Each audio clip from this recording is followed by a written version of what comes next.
record. I'll put everyone on mute, and then if you want to use the chat box, then you can use that to ask questions, and we'll go back to the chat box to see what questions are asked. And then if you don't want to wait, there will be, when you hit participants at the bottom of your screen, you can raise your hand. And Eileen and Tia and Daniel are going to help me kind of track who's raising their hand so that we can come to you to answer those questions. So I'm going to go ahead and put everyone, there we go. Okay, so we will get started. We're going to start with a video. Hopefully makes you all laugh.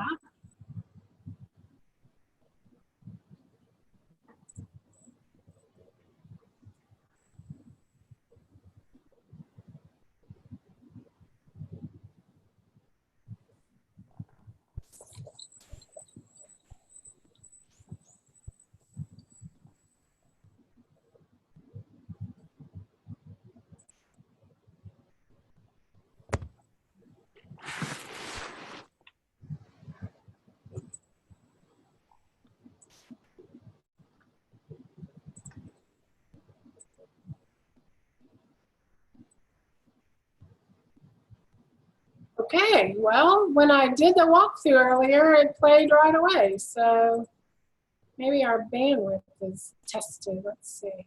It was the last straw. So what are you going to do now? You going to look for something else in real estate? Nobody's hiring now. The market's terrible. So what are you going to do?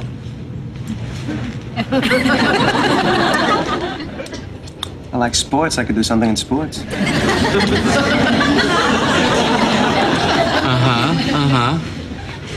In what capacity? You know, like the general manager of a baseball team. Yeah, well, that can be tough to get. Well, it doesn't even have to be the general manager. Maybe I could be like an announcer, like a color man. You know how I always make those interesting comments during the game? Yeah, you make good comments. So what about that?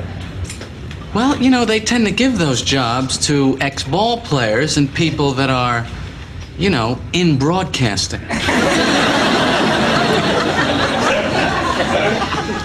Well, that's really not fair. I know. Well, okay. What else do you like? Movies. I like to watch movies. Yeah. Do they pay people to watch movies? Projectionists. That's true. But you gotta know how to work the projector. Right. And it's probably a union thing. Those unions. Okay, sports, movies. What about a talk show host? Talk show host, that's good. I think I'd be good at that. I talk to people all the time. Someone even told me once they thought I'd be a good talk show host. Really? Yeah, a couple of people. How do you get that, though? Where do you start? Well, that's where it gets tricky. You can't just walk into a building and say, I want to be a talk show host. I wouldn't think so. It's all politics. All right, okay. Sports, movies, talk show hosts. What else? This could have been a huge mistake.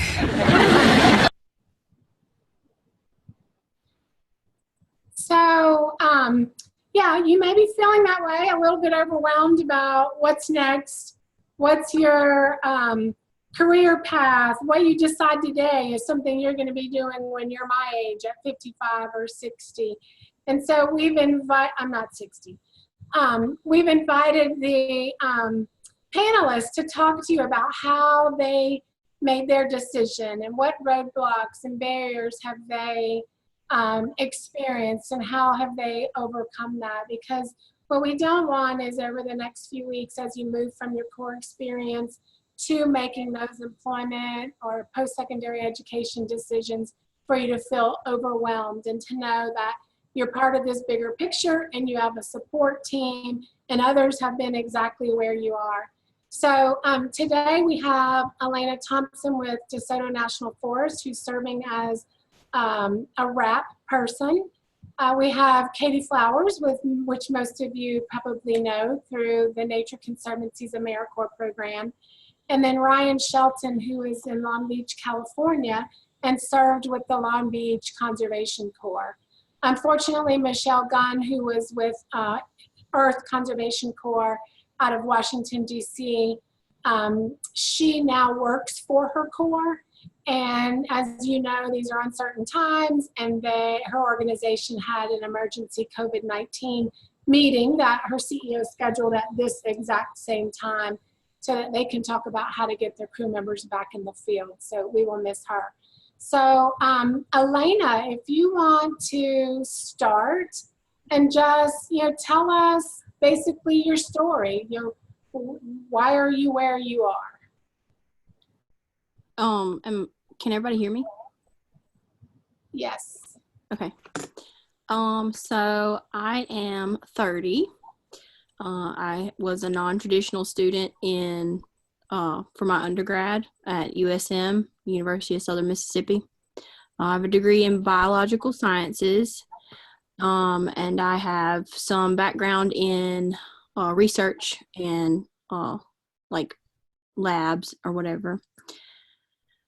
When I first went back to school, I thought I wanted to become an MD, and I quickly learned that that was not the right course for me.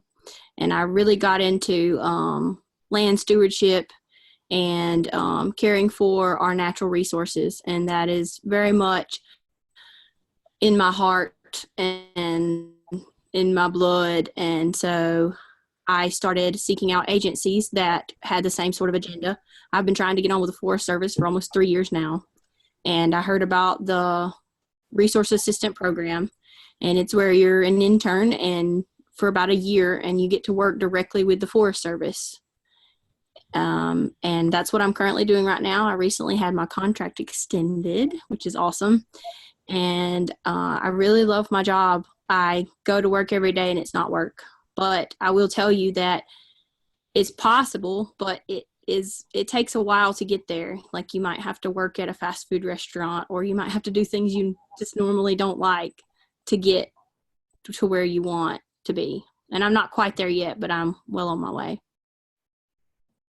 That's awesome. And Elena is at DeSoto National Forest in part from funding from your Gulf Corps program. And so she's there when the crew is at the forest, and she works with them and helps with planning and those kinds of things. So she has a direct connection to the Gulf Corps program. So Elena, you're a single mom? Yes. So how has that been a challenge for you? Oh, goodness. So I guess my biggest thing with working with these type of agencies is they're very family centered. They realize that to do a good job, to be good at your job, to make money for them or whatever you do for them, you need to have stability at home. You need to know that your kids are taken care of. You need to know that everything's fine so that you can go out into the world and make a difference. And that was totally new concept for me, coming from academia where they don't quite focus on that so much. And I love that. It is very much stressful trying to find a job that when you graduate that you can pay your bills and feed your children. And I'm just getting really, really down to earth with you guys. It is so hard to find an entry-level job where you can make ends meet. It's almost impossible. And so I feel you. Any of you guys going through that, I totally get it. That is rough. How do you see that the RAP position is going to help you get to the next level? Well, one of the things is they pay me enough to make ends meet, so that's great. Yeah, it's the first big girl job I've had that I'm completely, comfortable financially. and, you know, definitely want to work my way up, but we're good. I think as far as with agencies like the Forest Service or USDA, having that FaceTime with them, it makes whoever's on your hiring panel, it makes them more comfortable hiring you, because it is a long-term position. And when you get hired on with them, it's hard for them to get rid of you, even if you're a terrible worker. And so they're kind of gun shy about hiring people, and having the resource assistant position has let me get to know these people, just like, you know, every day. I see these people every day. And when I apply for a permanent position, they know who I am. That's that, you know, that's that redheaded girl or whatever. And, you know, she's not afraid to clean the toilets or pick up trash or whatever. And it gives you FaceTime to show them that you are a worker and you show up. And so I think that's really important. Awesome. Thanks, Elena. If you have questions for Elena, remember to put them in the chat box, and then we're going to go back. And then after, I probably asked Elena a few more questions because I knew a little bit more about her story. But after Katie and Ryan speak, the next slide is we're going to have a few questions, and then we'll also go to the chat box for your questions. So Katie, welcome. Thanks for being on the panel. Can you tell us your story? Yes, so I went to Mississippi State University. I graduated with a degree in natural resources and environmental conservation. Straight out of college, I was able to get on with the National Wild Turkey Federation in their communications and government affairs department, which was shocking because I know nothing about turkeys. So, yeah, so, and then after that position, I got hired on here, and here we are. So I've gone from, let's see, I'm from Tuscaloosa, moved to Starkville, Mississippi for college, moved to Aiken, South Carolina for my first job, and then down to Mobile, Alabama for this job. So it's a lot of moving around, and you know, you may have to do that for jobs that you take, and you know, that's just part of it. So you said that when right out of school you were able to go to the wildlife, I'm sorry, I didn't hear you. The National Wild Turkey Federation. The National Wild Turkey Federation. What skills or education do you think made it possible for you to go straight to a job quickly after graduation? So it was an entry-level position. And thankfully, one of my advisors in college actually knew the government relations person for the National Wild Turkey Federation. So it was kind of just like everything fell into place really well. And the job started the fall after I graduated. So, I mean, sometimes you just get lucky like that. Yeah. But I can definitely tell you that I applied for dozens of jobs in that same time frame before I got that one. So it's a process, but sometimes you'll get lucky. But my concentration in college was law and administration, so natural resources and environmental law. And so that kind of helped me get on with the government relations department. But really, I didn't have a whole lot of experience, and I definitely didn't have a lot of experience with turkeys. So I was really blessed to get that position. I wasn't really expecting it, but it was great. Do you think it was knowing or working with your advisor and him being able to connect you to that job? Did that have something to do with it? For sure. I think that it's really important as you're going through life to like try not to burn many bridges. Because you never know when somebody that you know may know somebody who knows somebody, you know, and it's just a chain reaction, and you know, that may be a way to get a foot in the door, or at least, you know, secure an interview or get your name out there or something like that. It's definitely good to keep in touch with the people you work with and the people you work for if you can. Yeah, and I'll just do a shameless plug for the newsletter this week. There is a great article in there about relationships at work and how that can help you further your career and develop relationships and know people and how that can support you. Also, you've probably talked about in your professional development curriculum how working with our project sponsors and your core staff and how you're on this long potential job interview without even feeling like you're on a job interview. And hopefully those project sponsors will be able to direct you to some of your post-program plans or options. Thanks, Katie. Okay, next we have, again, if you have questions for Katie, put them in the chat, and then we're going to come back to each of them with questions in the next slide. So next I'd like to introduce Ryan Shelton from the Long Beach Conservation Corps. It's a little bit earlier for him than for us because he's out in California. Ryan, you there?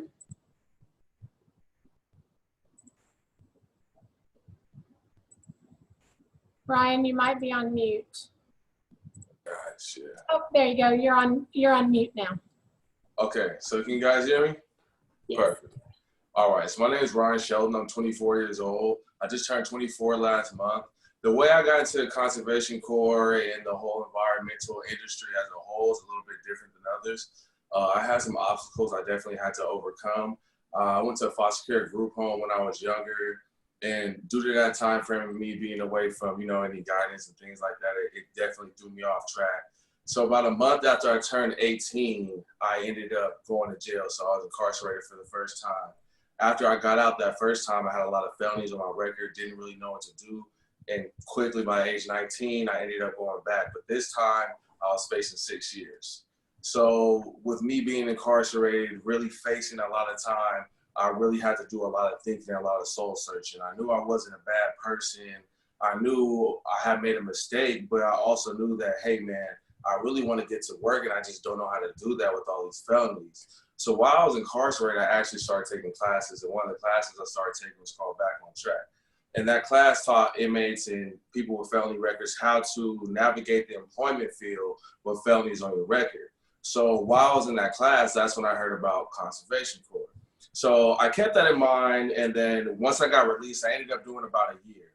I ended up getting blessed. I did about a year. So after I got released after that year, I started working. I actually went to some temp agencies, and I found out it was really kind of a vicious cycle. I would go to one temp agency, and since I had felonies, they would have work for maybe, I'll say 2-3 weeks, and then I would be off to the next agency.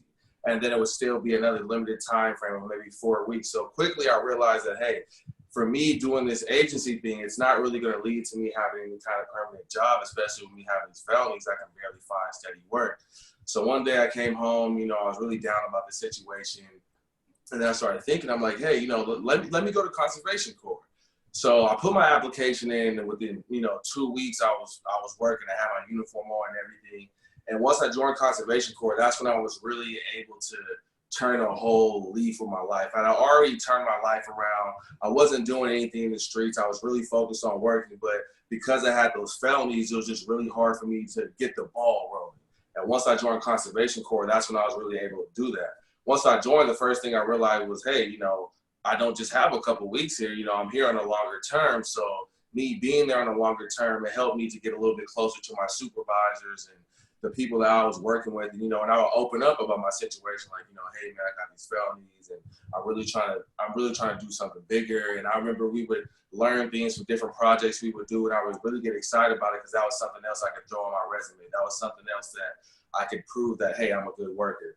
So while I was there talking to my supervisors and, opening up and really, embracing that positive community I had around me, I started thinking like, hey, I'm not doing anything wrong. I think I might be able to get off probation early. I might be able to get my record expunged. So I started doing research. Now that I was getting a steady paycheck from working at Conservation Corps, and it wasn't just a couple weeks here, a couple weeks there, I was able to start paying down my probation fees and paying down my court fees. Once I had all my fees paid down, since I was already doing everything right, I thought, hey, let me see if I can go to the judge and see if I can get my record expunged. Let me see if I can do that. So I was able to go forth before the judge with all my probation fees paid down, me doing everything right, and I was able to get my record expunged March 27, 2018.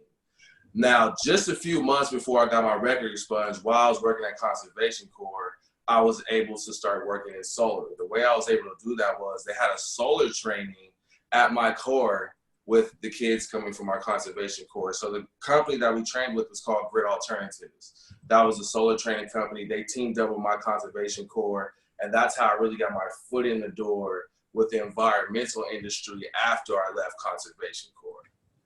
So that's a little bit about me, my story so far. So, Ryan, I also want to tell you guys that Ryan was Corps Member of the Year, recognized at a national conference in February. And that's where I met him and heard his story and invited him to come and share it with you all. But correct me if I'm wrong. I might have this a little wrong, but it has stuck with me since I heard your speech. Didn't you tell us about another inmate that was an older man? And you were like stressing over what job you wanted and what job you wanted. He gave you some really like incredible advice that has stuck with me. Can you tell us what that was? Yeah, I remember when I was incarcerated and I was really just, deep thinking, trying to figure out things about my life. And, one of my fellow inmates, he could tell, I looked a little bit down. He was an older gentleman. And he asked me, he said, hey, what's going on? I not really the type to open up too much, but for some reason I opened up that day and I told him, I'm really having a little bit of anxiety. I'm a little bit confused. I don't know what exactly to do. I want to work a really good job. I want to have a good career, but I have all these felonies on my record and I just don't know how exactly I'm going to get there. And I just remember the words that he said to me. He said, don't worry so much about the job that you're doing and worry about the man that you want to be. And that's what stuck with me. So once I really kept that in mind, it really turned my whole mind frame. And I thought, it's not so much the specific job that I'm working right now. It's the man that I want to be. And in journey to become that man, becoming the man that I want to be, that career and everything will come along. I may not be working the best job right now, but if I'm focused on, doing the best that I can, providing for my family, that ambition of being the best man that I can will really propel everything else in motion as well. But if I stay so fixated on what is this job, what's this career I'm doing right now, I lose focus on who I am. And when you really know who you are, that's when you can go after a job that really goes with who you are as a person and who you want to be as a man. Yeah, that was some great advice. I've taken it myself in a few decisions I've had. Can you, when we were all waiting for people to sign on, you were talking about what you're doing now. You're in school? Yeah, so currently right now, I'm an electrical apprentice at Zero Solar. So at our company, we install Tesla Powerwall batteries and Tesla EV chargers. So what we do basically is we install Tesla products and really big home batteries. So for people that have solar systems, it charges their home battery so they can run off their battery system when there's no longer light anymore for the solar. I'm also enrolled at LA Trade Tech right now. I'm starting to get my AS in electrical construction and maintenance. I'll be graduating around this time next year, around fall next year is when I'll be graduating. And I'm saving up to buy a home right now at the moment. I have probably around 30,000 saved, and part of me, figuring things out was figuring out the financial things as well. I think that's really important when it comes to employment as well. But yeah, I'm an electrical apprentice right now, studying at LA Trade Tech. I'll be finishing up around this time next year. I'm a mentor as well. I brought 2 or 3 other younger gentlemen who have a similar background as me into construction as well. I'm a speaker as well. I really enjoy public speaking, any opportunity where I can speak and reach somebody else and help them if they felt how I felt emotionally, even if they didn't go through the same things I went through. That's something that I really love doing as well. And yeah, that's basically what I'm currently doing at the moment. Well, we definitely appreciate you jumping on and sharing your story with us. Problem. Okay, so thanks, Ryan. I went one slide too far. Okay, so I'd like to hear from some of you on the call, and when you were watched, before we go into questions, like who related to that video where George Costanza was going through all of his options and was he qualified and not qualified, and feeling overwhelmed by that. And someone want to share with us? I need to raise your hand, because then I'll know who to unmute. And Eileen and Tia, you guys might have to help me, because I can't really see who's raising their hand. Anybody want to share how they related? Even any of the panelists, if you want to answer, that would be great. Ryan, go ahead. Yeah, I think I relate to George Costanza in the sense where he said, you know, hey, I feel like it's all politics. When it comes to construction and when it comes to a lot of jobs, they want you to have prior work experience or a prior history of experience. And that's something that'll kind of give you a lot of no's sometimes, but you have to really keep pushing and really say, hey, you know, this is something I really want to do. And it's not every company that's going to tell you no. There will be a company that's going to give you a chance, or there will be a company who requires a little bit less experience. For me personally, Grid Alternatives, the company where I trained at, that company specifically had a program for re-entry felons. So I got that chance to really get that base of experience. And from there, I really was able to propel. But I went through those experiences where I wanted to do something, but I didn't quite have enough experience, or I wasn't quite there yet. And I just couldn't let that get me down. I really had to keep pushing forward. So I could relate having that moment where you think, man, you know, I feel like I just can't do it, but you can. Yeah. Elena. I see your hands raised, and then Lashante, I'll take you off mute so you can go after Elena. I think that what he was talking about with employers wanting prior experience, that is a major roadblock in today's job industry. Is they want you to have a year or more experience doing what you're applying for. And that can be difficult when it's something new for you. And it's not that you couldn't do it or you wouldn't be great at it. You just don't have any prior experience, and they want that. And so I think that is where core work is just, I mean, they give you a chance where a lot of people don't. And I just think I'm just really grateful for cores. I would agree. Gulf Corps, we've had hundreds of members come through that some of them had never worked outside, and they leave the program with certifications and on-the-job experience and professional development skills. Ryan talked about going to Conservation Corps straight from jail and how that benefited him. So I'm a huge fan of core work too. I might be a little biased. Lashante, do you want to go next? Sure. Hey, everyone. I'm also a little biased, Stephanie, so I understand that core work is great. But I wanted to kind of circle back around to how do you relate to George Costanza. I don't want, in his situation, and he's just throwing out things that he likes, and maybe he should get a job in that. I don't think that is so far off. Speaking of loving cores, when I joined the Corps back, 150 years ago, I didn't know I liked cores. I didn't know I liked it, until I tried it. So whatever it is that you're going to do, or whatever path you're going to take, make sure it's something that you can really be passionate about, that you can put your whole heart into. For me, it was cores, and I work for a core program now, the Core Network. So it was great for me. Thanks, LaShante. You guys might remember LaShante from orientation. She was on the Future Opportunities panel at Camp Beckwith. So she decided to jump on and see all your faces again. So she's come full circle when you started and now when you're about to end.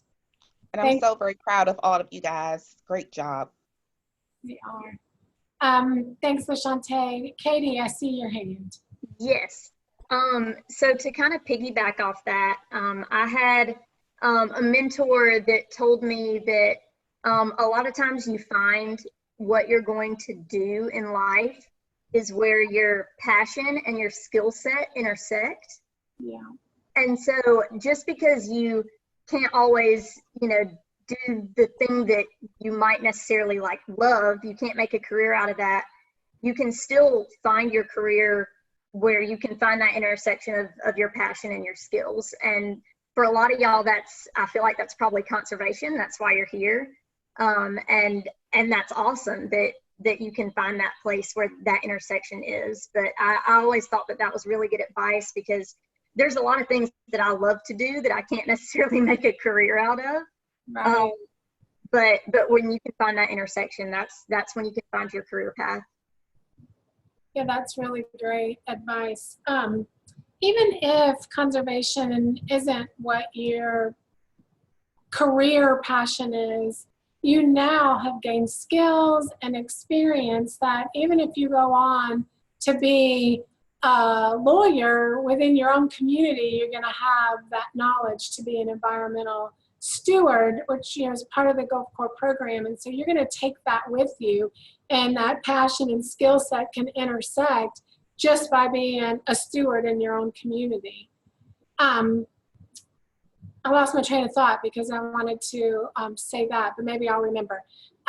Okay, so our next question was about roadblocks, but I think you guys have talked about that.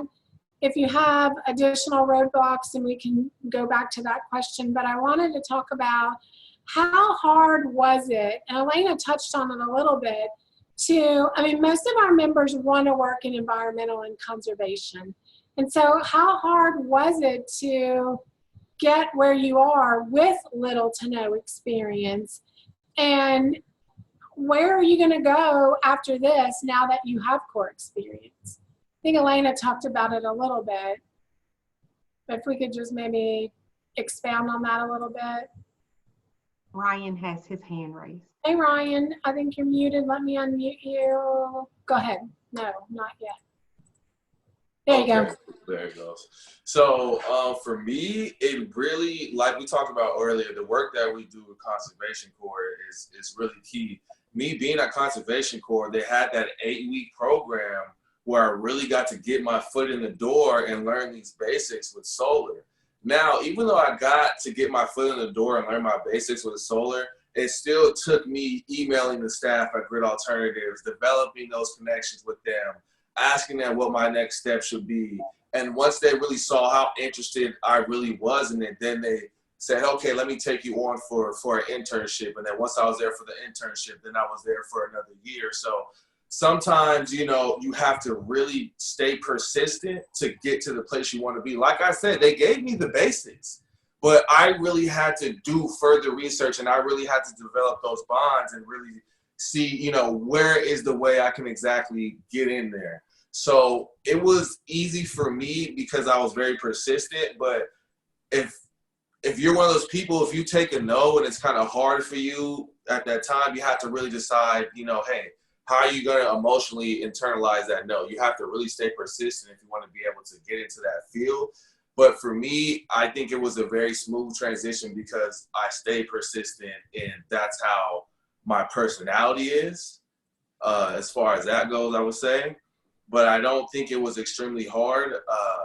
I really think it was, like I said, a really easy transition for me with being persistent and having those basics. But you also have to try to develop a plan as well. Like I said, I got my foot in the door, and I told you guys I'm an electrical apprentice. But now I'm studying at LA Trade Tech to get my Associates of Science so I can be a full-on electrician and have my education behind me so I can go even further into my career.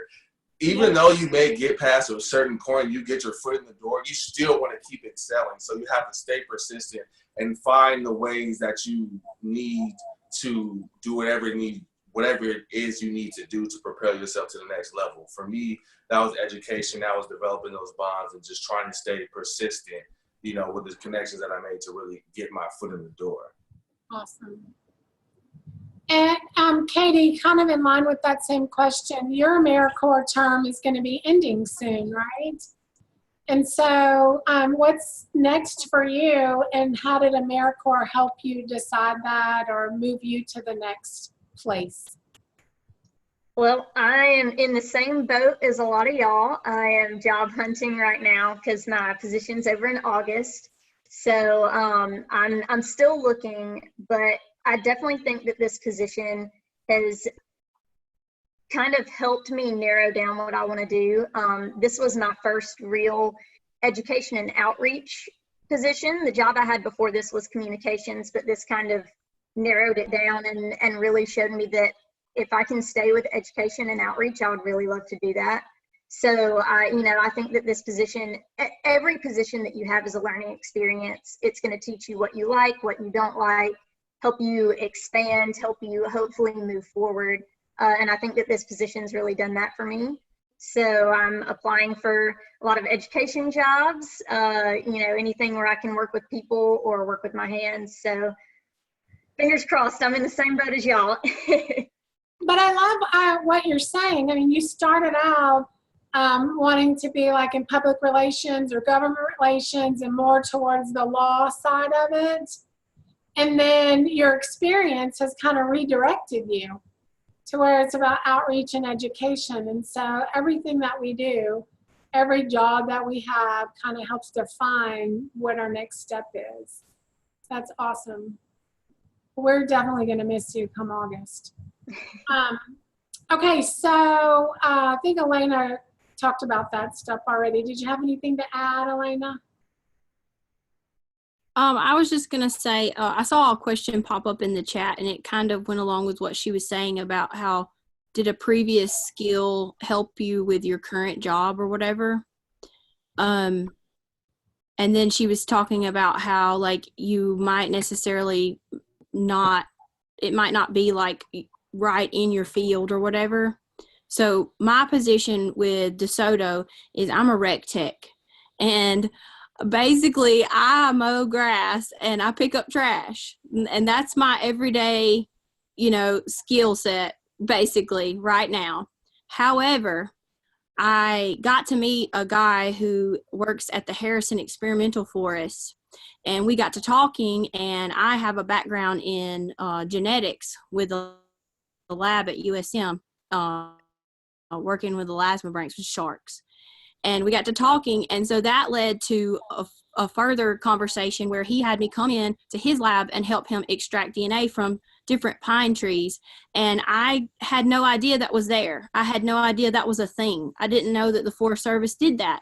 And so you really never know what's going to happen with your career. Like you have to take the bad and the good and turn what you might think might not be the best situation, just, I guess just like have a good time doing it because you're there anyway,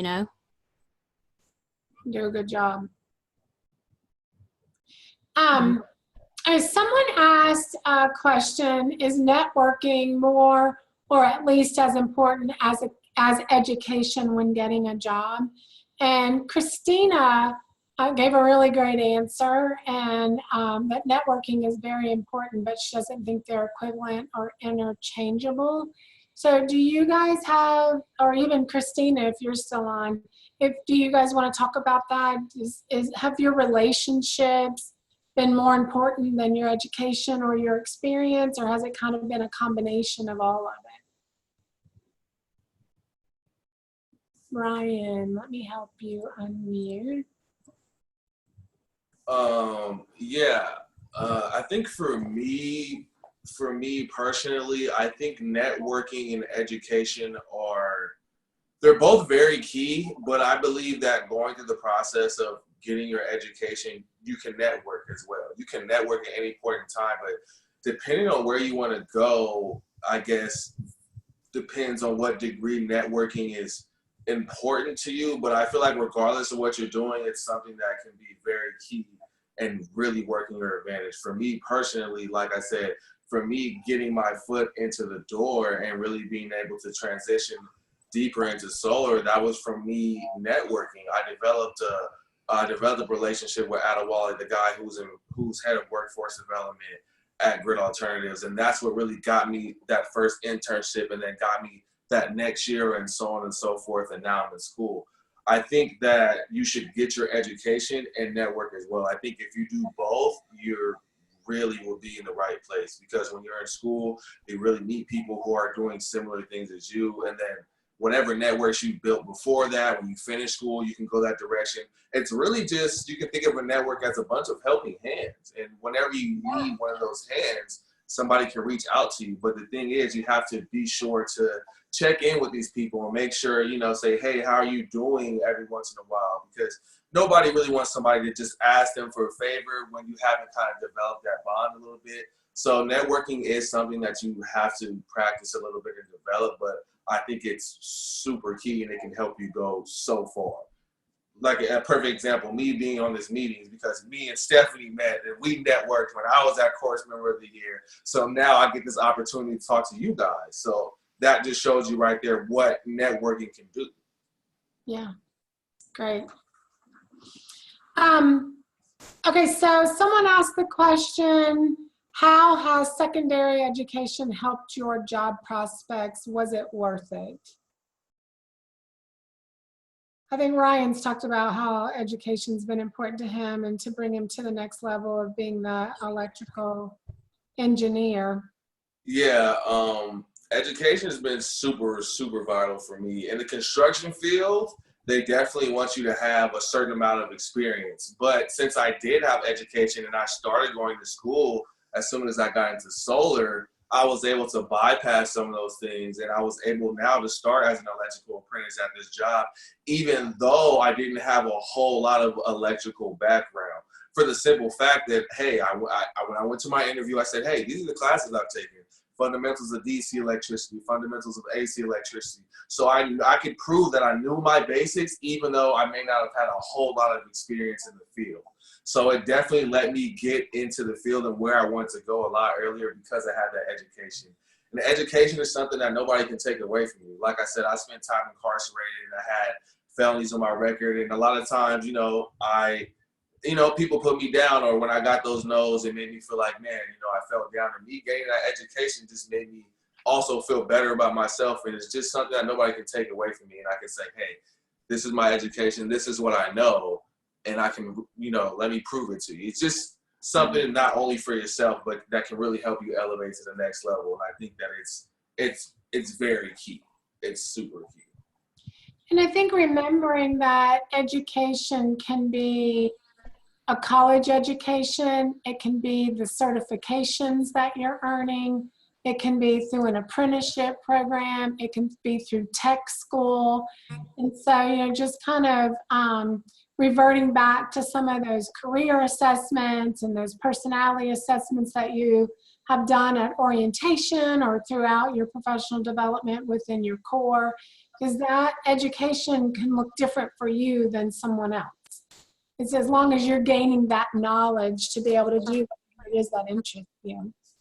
So thanks, Ryan. Eric asks a really great question, Ryan, of you.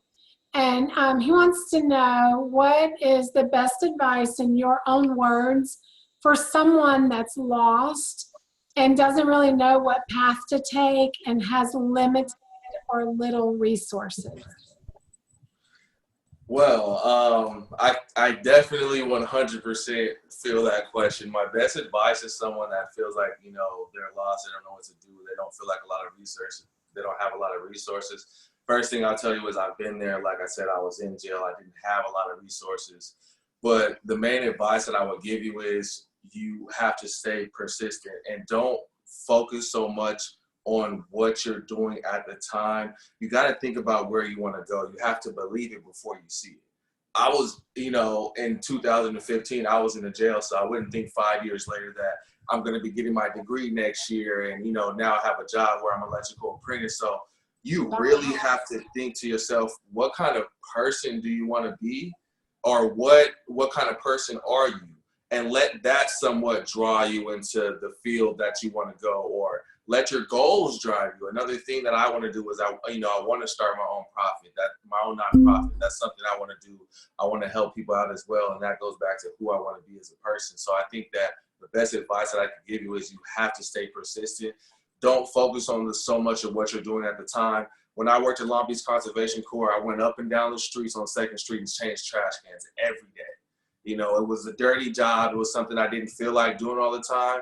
But you know what? When that solar program opened up, that's the chance where I had to flourish. So sometimes you have to really focus on what your plans are going to be in the future and base those plans around who you are as a person. Sit back and really think that, say, hey, if I like helping people, what fields can I kind of go into that'll help me navigate that way. Don't focus on if you're working at McDonald's at the time, that doesn't matter. If you still want to become a nurse or help people, whatever you want to do, stay focused on that future goal and how you're going to get to that goal. Don't let that current situation define you. Awesome. Thanks, Ryan. I just had a message that Jeff, you have your hand up. Did I pass you up, or? Let's see if I can get Jeff. Hey. Hey. Yeah, sorry, it's okay. You've gone past it. So Sorry. some of it was pretty relevant though still to some of the questions that are coming in about networking and applying for a job maybe people don't think you're qualified for. After college, I have a bachelor's degree in environmental studies. It's a 4-year degree. I also have a 2-year associate's degree from Pasadena City College in Los Angeles. And after school, I could not get a job in the field that I wanted because they wanted someone with a master's degree, someone with an advanced degree. And I was like, there's no way I'm going back to school because I was an older college student. I didn't go until I was 21. Finished when I was 26 or 27. And so I wanted to work for REI until I could figure something out. And so I sent in my application, cover letter, nothing. And then I called. It was really hard to reach someone. They said that they just didn't feel like I met the qualifications. So I did not take no for an answer. And I actually sent in a series of photos and information in a creative way to show them that, yes, you do need me there for a job and you need me to help your customers figure out problems. And so they actually hired me, and because of that extra persistence. And I think it's just important to everyone that that's how you stand out is persistence. About 10 years later, after 10 years after I graduated college, I was working at the Nature Conservancy. I'm not in my current position. I was just a project manager, entry level. I was making $32,000 a year when I first started at the Nature Conservancy 10 years ago. So that is very, very low salary, probably close to actually less than what a crew leader makes, technically. And so I thought going back to school was going to be my answer to get a better position at the Nature Conservancy. So I applied for grad school, got in, University of South Alabama. My first class was chemical oceanography. And I wanted to just shoot my face off. And I realized that was not the path I wanted to take, but I wanted to take a more networking path. So I decided to participate in leadership programs. I got into Leadership Mobile. And we had a class of 2014, and they call it the best class ever. And it's because we have a lot of movers and shakers. We worked together. We made a lot of things happen. I was able to get a nonprofit bicycle shop going with my job at the Nature Conservancy, and able to get the Gulf Corps grant too. So through that networking and those relationships. So very important. I think that education is not going to be for everyone, and networking is not going to be for everyone. But having comfortable mix of both can really be used to your advantage. Yeah, that's excellent. Thanks, Jeff. I just want to point out there's some really great conversation happening in the chat, and you guys are answering each other's questions around relocating and skills and that kind of thing. Unfortunately, we're going to run out of time before we can get to all of those questions. But I do want to, Joanna, ask about advice for someone wanting to relocate and trying to make connections in a new place. just remember that you've made connections and relationships as part of this program. And even the Core Network, who has 130 cores in their membership, and they have core-to-core placement, and they post positions in those cores all across the United States on their website. And so if you're interested in going to a specific place or doing a specific job and staying in core work, then you can reach out to us at the Core Network, go on the website, whatever works for you, and we can absolutely help you do that. The Nature Conservancy has chapters in every state, and I'm sure Jeff from the Nature Conservancy would be happy to connect you wherever that's a possibility. And I have for several folks. Yeah. See? SCA and ACE, they serve the country, and so you are part of a community that can help you do that, and we would be happy to do that.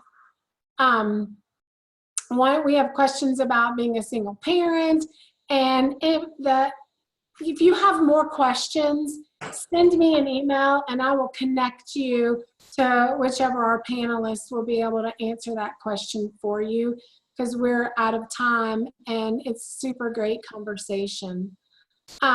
So if you could just, before we hang up, help me thank our panelists for their time. Thank you, Elena and Katie and Ryan. You have been a wealth of information, extremely helpful. Your stories, all very different, all equally inspiring.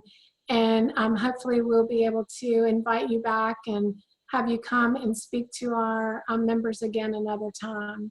So thank you very, very much. We appreciate it. No problem. Glad to be here. Thanks. Yeah, we have silent clapping happening.